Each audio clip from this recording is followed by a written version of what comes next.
Welcome back to Cover Killer Nation's Heavy Metal Holidays.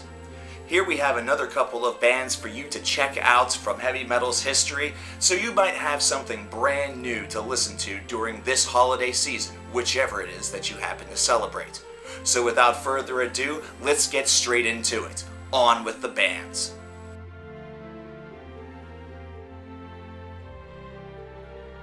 Everybody knows Gothenburg, Sweden for the melodic death metal scene. Well, last episode we talked about a band called Free Kitchen. They're from Gothenburg, Sweden. They're an experimental rock band, they're a heavy metal band, they're a progressive band. They're just really strange, and in their home country, really popular.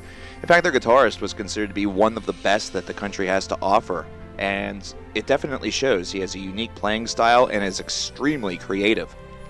Now, this is a band that's able to do two different styles of music, really. Stuff that's just unique and off the reservation, as well as, well, whenever you listen to the album Move, you'll start to realize that this is a little bit more conventional for the group. The song Nobody's Laughing is a single that, honestly, over here in America should have caught on. The playing style reminds me a little bit of what would happen if Buckethead took the bucket off of his head and just played the music.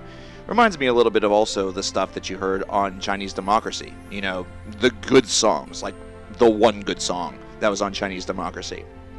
But that seems almost insulting to Free Kitchen, who are an incredible product, extremely underrated outside of Europe, and needs more attention paid to them.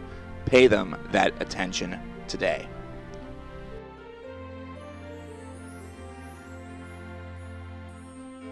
Enforsaken was a band that was active during the melodic death metal burst in the first part of the 2000s, and we're talking about widespread popularity as opposed to its origins in the first part of the 90s. But even though they were only a band for 2 albums, they made a rather large impact, especially with their official debut album, The Forever Endeavor. This album really showcased what melodic death metal was all about, and also expanded composition, showing that this was a group that was not afraid to take a bunch of leaps of faith in order to really craft something that was unique for the time. Now, while this band is no longer with us, the influence is still felt, and this album, though it is seldom spoken about, those who do speak about it usually give it high praise. I highly recommend that you check out this album and certainly pay a little bit of homage to this band that actually is pretty damn good, and unfortunately is no longer with us.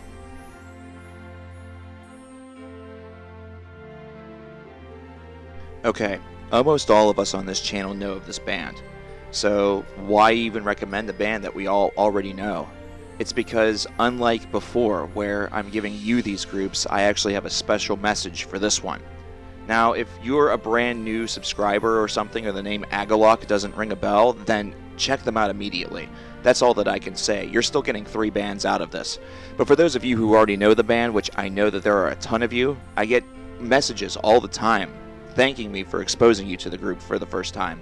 Well, do that for somebody else this holiday season. This is actually a little bit different. This is where I'm actually giving you the reins and asking you to please share Agalok and their power, their music with somebody this holiday season. There's a link for In the Shadow of Our Pale Companion in the description box below, and if you would just share this video with your friends, that way they can be exposed to Agalok for the first time, that would be awesome. That would be the best Christmas gift that could be given to me, and really, to be honest, the best holiday gift that could be given for them. And with that being said, I thank you very much for being, coming this far with the 12 days of heavy metal. I hope to see you guys again tomorrow whenever we start the second half of these 12 days. But before I go, I just want to say thank you all for your 5 years of support. This is the 5-year anniversary of Cover Killer Nation, so it has been a long and wild ride and a lot of fun, and I look forward to even more time being spent with each and every one of you speaking about the wonderment of music, and especially the wonderment of heavy metal. Thanks.